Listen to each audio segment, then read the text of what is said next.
Hey guys, how you doing? Right, so the first video in this series is gonna center around how to set up a microphone. Now, a lot of people or a lot of churches experience feedback. And what feedback is, for most of you that do experience it, you know the sound all too well. It's when you get this really loud hissing, humming, either high pitched or quite low pitched. So it can be a sound or it can be a sound. Through your microphone, and you often find you'll move the microphone around or you'll switch it off and the sound will go. Excuse me. That's feedback. And we'll go through, I'll talk about feedback in the second section of this video. But a lot of churches experience feedback, and the reason why they experience feedback is because they haven't properly set their mics up. So I'm going to get straight into it. I don't want to waste too much time. I'm going to show you guys how to actually set your mics up. Now, as I've previously mentioned before, I have a lot of gear that I've used for many years. Quite a lot of gear that I'll be using today is probably gear that I've purchased back in 2012. It still works today. I still have it to this day, and I use it quite a lot. So the gear is very strong, it's very durable, and it works. The reason why I'm saying this is many people ask me about what gear to buy. Rather than me do a separate video about what equipment you should be getting, what gear works best, I will link in the description underneath the video. As soon as I have time, I'll put all the links for all the gear I'm using. That way, if you see something that you need, you see something that you like, as I said in my initial video, I don't recommend gear that I haven't used myself. It's very rare that I do so. Some churches may have special needs, for situations I haven't encountered or I've not had to use. So in some cases, I will recommend equipment that I've not used, but you'll tend to find that I'll send a shed ton of, what do you call those, reviews? Yeah, mostly by other churches that are currently using that equipment, so that you know for certain that it is being used for the purpose that you wanted and it's a durable piece of equipment. But for the equipment that I'm going to use in my demo videos, rather than doing another video where I go through everything, I'd much rather just sort of say, look, if you see something in a video, it's something I've probably had for 6, 7, 8 years. It still works. It's very strong, very durable. So by all means, feel free to go into the link below, and you can purchase it if you want. If you don't need it, you don't want it, that's fine. There's no pressure. It's just to make you aware that the equipment is in the links. So if that is your question, then save yourself sending me an email. Just go into the links below, and I'll try and do this for all my videos going forward. All right. So before I start, what I'm going to do is I'm going to switch from this microphone here to the microphone that I'm going to be setting up now. Apologies for two things. Number one, the bad camera skills, because I actually have to physically hold the camera with one hand so I can walk you down the line, the channel. And secondly, you're going to get a little bit of a shock when you listen to the sound of the mic that I'm about to speak into. Reason being, I've set all the settings to, what would that be? 7 o'clock. I've just set all the settings down. So what we're going to do is we're going to go through each and every stage, and we're going to make amendments and adjustments. So I promise you the sound will get better, but it's only because I've turned everything all the way to the left, to the furthest left, just so that I can show you how to adjust it from scratch. And then that way, when you're in your own church and you're going through the process, you can follow the same steps I followed. Just set everything so we all start at a zero, at the same place, and then and then once we've all set it to the exact same settings, we can actually start to build. Now bear in mind, if you do have a mixer, I'm working on a Behringer Xenix X2222. Well, it's USB because it's got USB coming out, but you may have a different mixer. So in terms of what frequencies to pick or which ones sound better, that would depend on the mixer that you have. This isn't a sort of, oh, it was set at 400 hertz on the video, therefore I have to set mine at 400 hertz. No, that's not the case. As I'll explain in the video, find the sweet spot for you. It may not be exactly the same on your mixer as it is on the mixer that I'm using, but for those who do want to know what mixer I've used, again, I will put the link in the description below. I think they currently cost brand new about 200 and no, less than £200. But anyway, that's brand new. I'll put the link below. You can go to the websites and you can check. You might be able to find it cheaper elsewhere. By all means, do as much research as possible. Don't just buy what I've put in the link. If you can find it cheaper elsewhere, by all means, just buy it there. But just make sure you buy it from a reputable website and not one of these fake ones where you'll pay all the money and nothing will ever come. But anyway, to the mic. I'm just going to switch this off. And this is, oh yeah, by the way, this is one of the Superlux, Superflux, Superlux microphones. Initially, when they made these, they were going to limit them to 122,000 mics. 122,000 units. But what then happened is there was a massive demand across the world because they were so good. People were comparing them to the SM58, which is the well-known go-to mic in the music industry. Everybody who is anybody has an SM58, and they were comparing these Eco 88s to the SM58. They're very strong. They're made out of metal, very sturdy. There are places, I think there's a church where we bought these for in 2008. No, maybe 2009. To this day, they still have them. The other ones broke. The original ones broke, surprisingly enough, and those were Shure. I think they were PG48s or 68s or something. And these ones are still going. So these are indestructible. Again, I'll put the links below before anybody starts emailing me and texting me about what mic it was that was used. I think I bought this cable in 2012. This is a Thomann cable. Again, you cannot break these. I've used these on event after event. Again, I'll put the link in the description below. But yeah, I'm going to be using this particular microphone on a Behringer Xenix X2222 USB, as they call it. And yeah, let's see how we go. Alright, 2 seconds. I have to transition this. This is going to be interesting.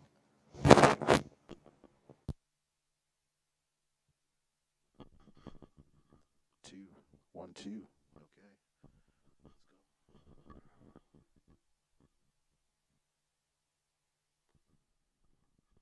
Right, so as you can see, this is the mixing desk here, and I'm just trying to see if I can position this camera.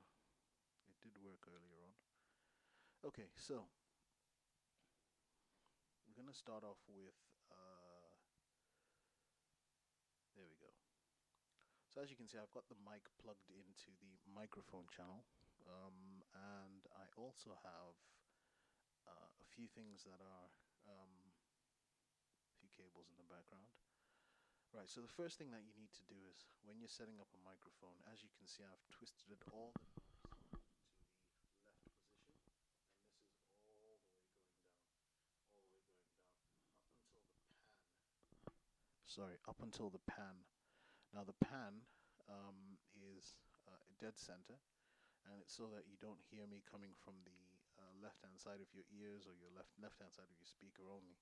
So that's the one that I've shifted to the middle, and underneath I've got the fader set at what we call unity gain, but that's at 0 decibels, as you can see, at 0 on the end. And I've also got the main master fader set to 0 as well, and that's what we call unity gain. So what you want to do is you want to have your main volume set at unity gain, and you also want to have your main fader on your channel set at unity gain as well. Now on this mixer, and similar to a few other mixers, you can see 3 buttons next to to the fader, that slider there. We call it a fader. And on this mixer, that one says main. Hoping it will focus. But that says main. I have to push that down in order to send the volume signal from that fader all the way through across to the main left and right. If I don't do that, it won't send it to the main mix. Okay, so there you go. Now, the first thing that we're going to want to do here, let's see if we get this. Alright, so the first thing we're going to want to do here is, most mixers will have this, what we call a low cut. Now on this mixer here, it does have the low cut, and the low cut is at 70 decibels. And 75 hertz, sorry, not decibels, hertz. And what you want to do with all your microphones is you want to press that, because that will remove, I don't know if you can see that, but that will remove any frequency that is below 75 hertz, and that's a really, really low frequency. Normally the human voice will be between about 350 and 3,500 hertz. So someone who's speaking at 350 hertz will have a really, really deep voice, and you don't need anything below 350. I mean, this is an individual with a really deep voice. So anything below 75 hertz is just noise on your microphone. So you want to get rid of that straight away. So I'm going to go ahead and press that. And the second thing I'm going to do, which I haven't been able to do, or I wasn't able to do prior, is to set the gain. Now, sorry, I did this prior so that you can actually hear me speaking in the microphone. But I've already set the gain, and I've put it to that level there. Now what you want to do with gain, and I'll do another video talking specifically just about gain, is you want to set your gain in such a way that you have what we call headroom, but that'll come with time. So the first thing we're going to do is we're going to manipulate the frequencies here for the EQ, and that's these four knobs here.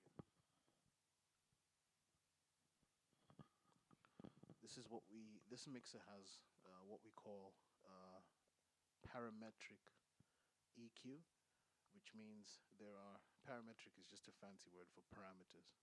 So there are different parameters on this particular mixer for our EQ, and you have the first parameter is your high frequency, which is the top one there, and that one is at 12,000 kilohertz. So yeah, 12 kilohertz or 12,000 hertz. The second two are linked, so you'll see that the third knob down is a slightly lighter blue to the second knob down, and that is because the two are linked. Now the one with the slightly lighter top will have one function, and the one with the darker top will have another function. We'll get into that. But that's your mid. And then the last parameter is your low frequency, and that's at 80 hertz. Now remember, we just pressed a button that cut out anything that's below 75 hertz out of our mix. So what this is going to do is this determines how much volume we're going to increase for that frequency 80 hertz. This knob will determine how much volume we're going to increase, and you've got minus 15 decibels, 0, and plus 15. So you can cut it by 15 decibels, and decibels is just how we measure volume, or you can increase it by 15 decibels. So back to the top, I'm going to start making some changes to the frequency here, and as I make those changes you'll start to hear a difference in the voice as I do it. So I'm going to make an adjustment. Now I always recommend that you start with the mid frequency, and the reason why I recommend that you start with the mid frequency is because the highs and the lows are very powerful in the sense of the effect that they will give you. So what you want to do is you want to start with the mid frequency, because you can have a really muddy unclear mid frequency. And what a lot of people try and do is they try and use the highs and the lows to clean that up, which is not ideal. What you want to do is you want to use your mid frequency to get a nice clean mix, and then you can go to your highs and your lows and use those just to color out what you haven't been able to deal with. So I'm going to start making adjustments to the mid frequency. Now, the top of these two here, remember I said there's a light blue one? So you can see that there, and a darker blue top above. And what I'm going to do is I'm going to adjust the lower one, which selects the frequency between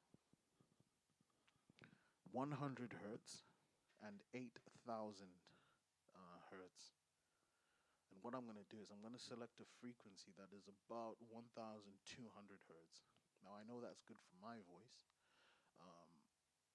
but depending on who's actually speaking or singing into the mic, you might need to go lower or higher. And what I'm going to do is I'm just going to choose that frequency. Because the other knob with the darker top is going to adjust how much volume of that frequency is being utilized. So give me one moment. Actually, sorry, I said I'm going to choose 1,200. That's a lie. I'm actually going to go for about 500. Okay, one second.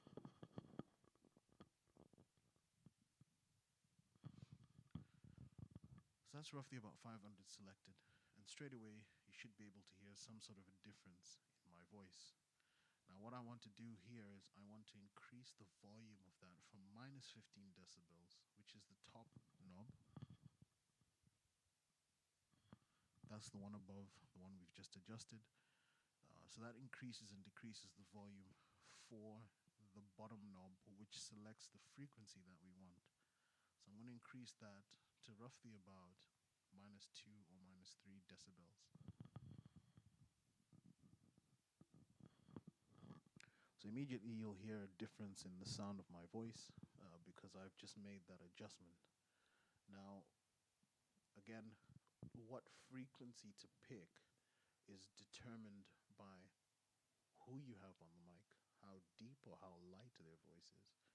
Now, here's just a cheat. I don't want to say this is the rule of thumb, but I found this to work for me, or it worked for me quite well when I was still getting used to making adjustments on parameters. But each individual who holds the mic, you'll find you might need to make some form of adjustment to their microphone to ensure that it sounds good and clear. Now, where I have the mic setting now, if it's a male individual that's gone onto the mic, you will find that that will suit you quite nicely as a starting point. And then you can always adjust the frequency and how much volume is on that frequency. The rule of thumb is it is better to cut than to boost. So it's always better with the volume frequency, the volume knob, sorry, to reduce the volume rather than to increase it. But for if it was a female who was on this microphone, if you have sweepable mids, which this is what this mixer has, where we have the frequency selector, and I've picked 500, which is the light blue topped knob, you can turn that to roughly about 1,200.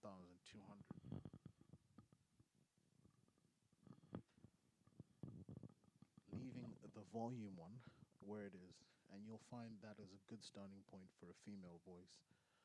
With time and with experience, you'll realize that you don't always have to start there. You'll kind of know for the people who use your microphones where their sweet spot is. But as you can hear, this one doesn't work for me. Right, so I've come back to my starting position and I've left it there for my voice. The next thing you want to do, or the next place I would go, is I'd go to the highs. Because now that I've got a clean mid, I want to be able to add a bit of crisp to the voice before adding the bass. The bass will muddy up the sound of the mic. So you want to add a bit of, I tend to like to add a bit of crisp first. So I'll go to my highs. And with the highs, you have to be careful because this is where most of the feedback comes from. If you do it too high and the microphone gets too close to the mixer, you'll get a really squeaky pitch of feedback. But let me just go over to my highs now and increase them to a place where I think would be good for my voice.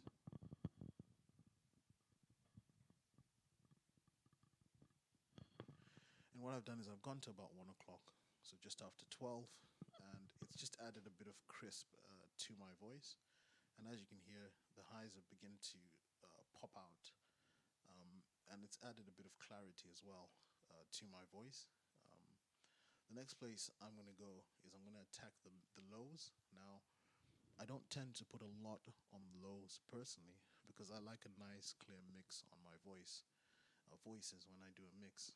Some people would ask for a lot more lows, but what that does is it then shares the same frequency range as the drums, as the bass, and you don't want the vocals sitting in there as well because it just makes it really, really messy. So what I tend to do for my voice is I will add this much bass. So if someone's got a deeper voice, you add less. Someone's got a thinner voice, add a little bit more. But if you find yourself going as far as 12 o'clock on the low mids at 80 hertz, then something's wrong. You haven't done your mids properly. But here's what I'll do. So I'll set it to about 9 o'clock, and as you can see, the adjustments has made a difference to the sound of my voice. It's no longer as thin.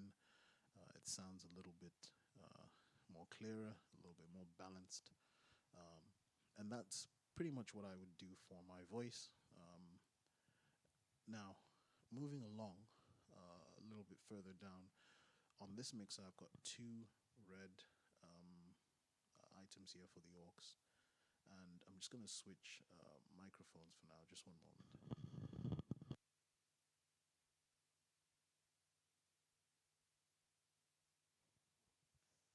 Right, okay, so we have switched mics, and I'm back on the original mic here.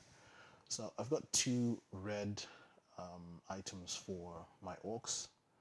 Now, the aux channel is where you would send a monitor feed. So this is where if you have singers on stage, musicians on stage, and they want to be able to hear what's coming out of the mic that we've just dealt with, or anything on any of the other channels here. We're on channel 1, and that's where we had our mic.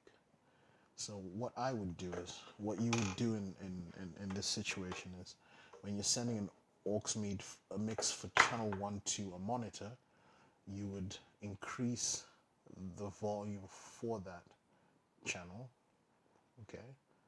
Increase it until the person who's listening says, I'm happy. If they're happy, you'd stop. And that way they get to hear a little bit of that microphone. If I had another microphone here, if I turned that up, they'd be able to hear that microphone as well. If I had a keyboard over here, I'd turn that up, and they'd be able to hear a little bit of the keyboard as well. And vice versa, if I had a bass guitar, I could turn that up. If I had a saxophonist on this channel, I could turn that up, and so on and so forth. But I don't have those things here. But this would determine what is going into the speaker that you have connected to the aux1 channel. Now, some mixers will come with 4 aux channels, some will come with 8 aux channels, some will come with 10, 12, depending on your needs. So it just lets you know how many speakers you can have on the other end, or monitor mixes you can have on the other end. This one only has 2. So that's how much I've set for that aux channel. We don't have anything in the aux channel, so I'm just going to turn that off. This mixer also has what we call an FX send. Now you can use that as a traditional aux and set up a third. So you'll have 1, 2, and 3. You'll set up a third monitor mix there. Or this mixer has inbuilt effects. So it's got things like reverb, it's got things like delay, different types of ambient reverbs, chorus, etc. And if you select one of those on this particular mixer, you can add a little bit of reverb. So if this was the lead singer's mic, you can add a bit of reverb to that microphone to make it sound, decent. The last thing we have down here is the pan. Now remember, I preset that to mid. What you would use your pan as is to add clarity to your mix. So for example, let's just say for argument's sake, This is channel 1, and channel 1 was being used for a lead singer's microphone. You would pan them center. However, if you had singers standing either side of that lead singer, so say you had one singer on the left in channel 2 and one singer on the right, what you could do is you can set channel 2's pan to a left, and you can set channel 3's pan to the right. So that way, visually, the individuals that are looking at the stage and they can see that there is one singer to the left and one singer to the right, what will then happen is through the main speakers, they will also be able to hear what they're visually seeing. So they'll be able to hear, oh yeah, it sounds as though the person who's on the left, who is a male, is actually coming out of the left of the speaker, and the person who's on the right, who is a female, is actually coming out of the right side of the speaker. So that's what you'd use your panning for, and it just stops you from having every single thing that is on stage coming out of the center of the out of the center right in the middle, and it means that those things can now be sent left and right to provide that clarity. But it also provides that sort of 3D feel that you get. So when we're looking at the stage and we can see, we've got an individual on the left, an individual on the right, when we're hearing it through the speakers, we can also hear what we're physically seeing as well. So not only does it add clarity, it actually it makes things more clear in the sense that you can see what's coming out of where. So for example, if I had a guitarist on the left of the stage and a saxophone player on the right of the stage, I can do the same with my mix so that visually my mix lines up with what I'm physically seeing with my eyes. Now there are some other functions you can use the panning for, but we'll go into that a bit later on. The next thing that you have is the main fader. We discussed this. Now bear in mind, when we were setting this up, the gain that I set this up to and the volume level that I had when I was setting this up was at 0 decibels. I also had the main fader over here at 0 decibels as well. By the way, the microphone I'm talking through now and that I had at the beginning of the video is that one. That's the one that you can hear me through. The microphone that we set up was here on channel 1. Well, I'd skipped one stage here. So this is a mute button, and it just simply serves to cut off that particular channel and reactivate the channel as it's needed.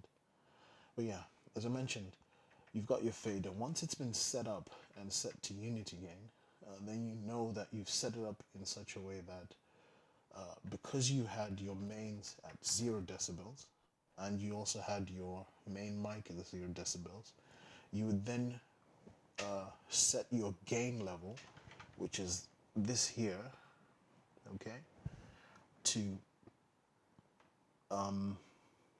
an appropriate level such that you can hear the microphone enough for the room that you're in, for the venue that you're in, but also to the level where it's not feedbacking.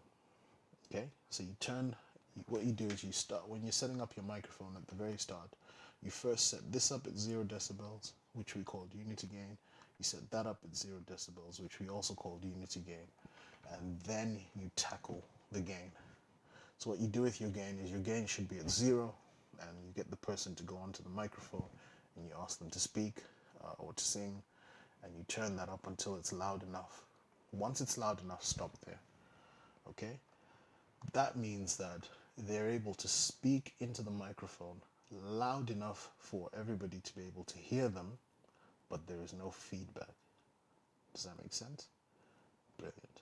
Because once you set that gain level up successfully and it's nice and loud and it's nice and clear, what you then want to do is you want to come back down here and you want to then use this to reduce the volume on that channel. Now what that means is if you weren't getting feedback on the gain when you set it up at that volume, when you then reduce the volume down a bit further, because you want to now put everything into perspective, into different mixes, and you want to put all the different, and you reduce the volumes here, you can then come over here finally and either increase slightly or decrease slightly. And what will happen is, as long as you never pass the zero mark here, and you never really pass the zero mark here, you will have a situation where you don't get feedback. And that's brilliant. Now, bear in mind, this doesn't address feedback out of the monitors. It just simply addresses feedback out of the main speakers.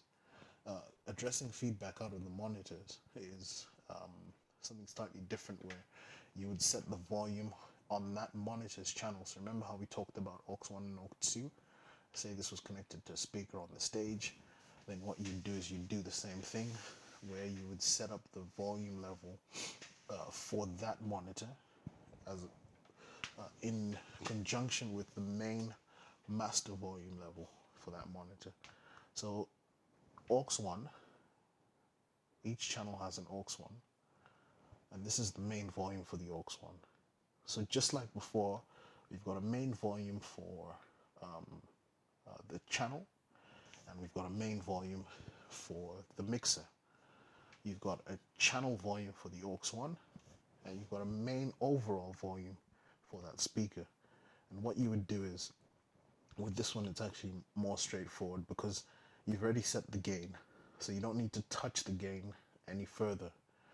All you would need to do is you'd need to come here and you would set this master volume to unity gain, which is right up middle, and then you would come over here and then you would increase the volume until they were satisfied to say, yep, I'm quite happy with that. And so long as that doesn't feedback when you're setting it up, you're fine. If you find that you've done all your settings for the different channels and then you start to hear feedback later on, provided it's not because one of the singers has accidentally pointed the microphone directly at the speaker, and this is just general feedback because it's too loud out of the monitors, all you do is you'd come to your master volume here and then you'd touch that down slightly a little bit. They will hear a little bit of decrease in volume on the stage, but it will solve the issue of feedback for everyone. Okay, so it's a little bit of sacrifice on their part where they're hearing a little bit of decrease in volume, but it just means you've touched that down a little bit. Therefore, you've removed any form of feedback that you may have gotten as a result. So that's how you set up the same scenario for your monitors as you would do for your main channels. Now, obviously, if someone was to walk right in front of the speaker with their microphone, they're gonna get feedback. So where you position your speakers is very important. I always say, if you look at a speaker, and this is for another video, but if you look at a speaker, you'll see that it's got the cone, and at the top it's got the tweeter. And I always say, set your speaker so that the tweeter is above ear level of the tallest person in the church. That way, if they go and grab the mic and they try and go towards the speaker, because the tweeter is too high, and what I like to do is I like to set that cone underneath the tweeter above the ear level of the tallest person. And because the speaker is so high, they can't directly ever put the microphone in front of the speaker, and therefore they can't directly ever get feedback, or we won't get feedback as a result. So that's a trick I like to use. But it also fills the room sound-wise. It creates an atmosphere of sound. So if you're having worship, or if you really want to turn the volume up, you can do, and you have less worry about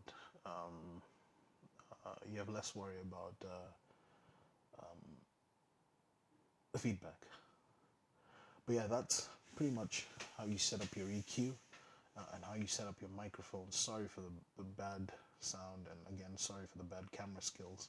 I will set something up so that I have a more decent setup going forward. So we're going to transition away from this. We're going to come back to our sort of main normal video.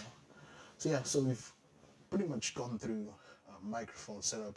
I know we didn't really do our gain staging too well, but I did explain to you how to set the gain up, so you should be fine. Start your main fader on unity gain, which is 0 decibel. Start your main your channel fader on Unity Gain as well, 0 decibel, and then you increase the gain until you get a nice level, and then from there you start to work backwards, decreasing your volumes and your faders, and you take it from there really. So that's pretty much where we stand. I will do more videos like this. If you have any questions, any comments below, remember, share the video. If you think this will benefit anybody, by all means do share the video with as many people, as many churches as you think is necessary, and I'll catch you guys in the next video.